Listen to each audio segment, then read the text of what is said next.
a great group of guys, and it's good to see young Micah Welch come and do some of the things that he's doing.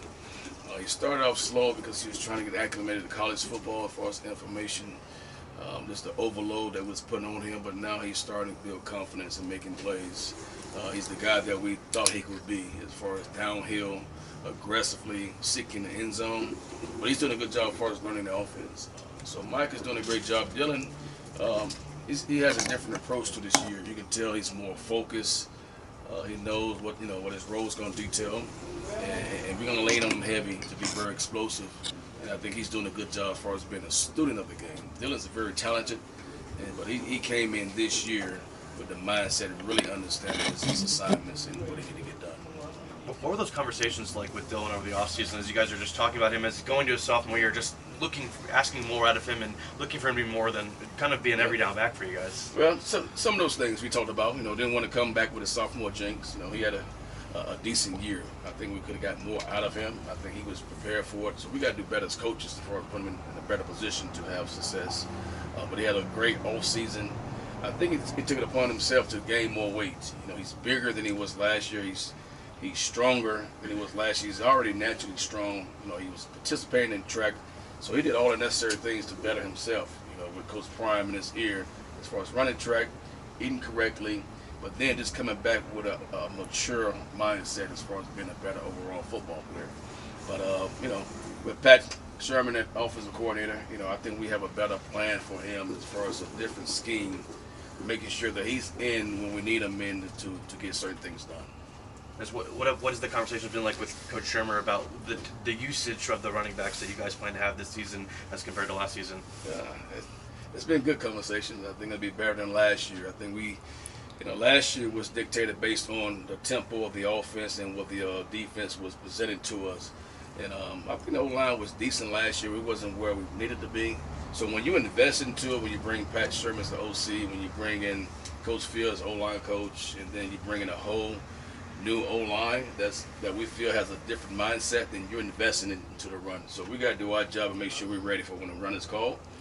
We go over our alignment, our assignments. We want to press the hole and make the right reads. We just want to be there when the opportunity presents itself. What does committing to the running game mean to you? It means a lot.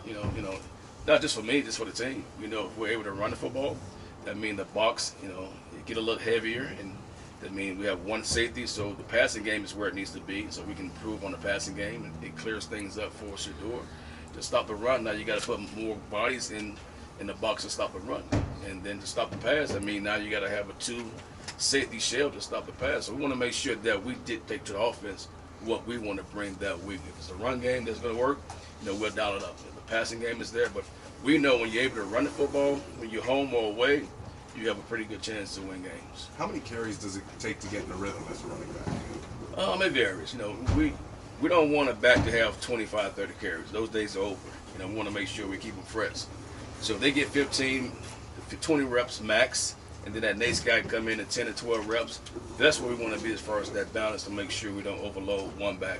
And then it's based on the play calling of Pat Shurmur. And then I got a boss to answer to, also Deion Sanders, who wants to see a guy on particular plays. So when you have those variables, it's hard to say as far as getting them in rhythm, but we want to make sure that my job is to make sure they understand their assignments. So once they get in, they know what they need to do, they carry out their assignments. Once they're in, the fatigue as far as the stamina, we like backs ready to go at least 2 series, 4 to 8 plays. So that's what we look for. So if you're carrying the load, if you're not fatigued, if you're not blowing assignments, your reps would increase.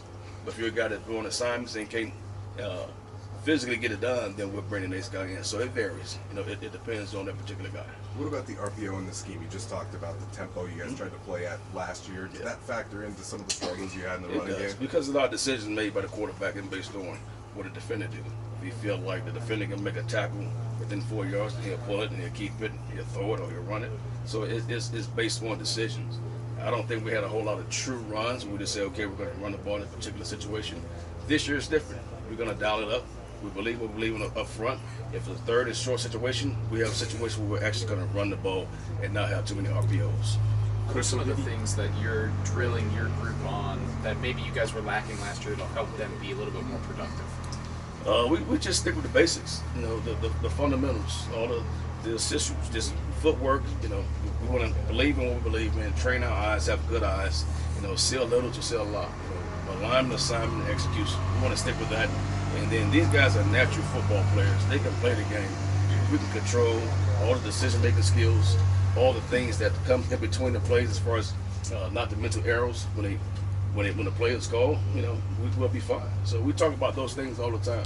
We stick to the core values: smart, fast, tough, discipline.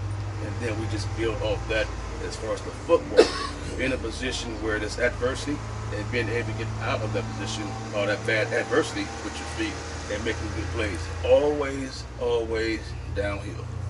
Coach, what Last one for Coach. What have you seen from Alton McCaskill, and is he close to being that back that you guys saw at Houston? He's close.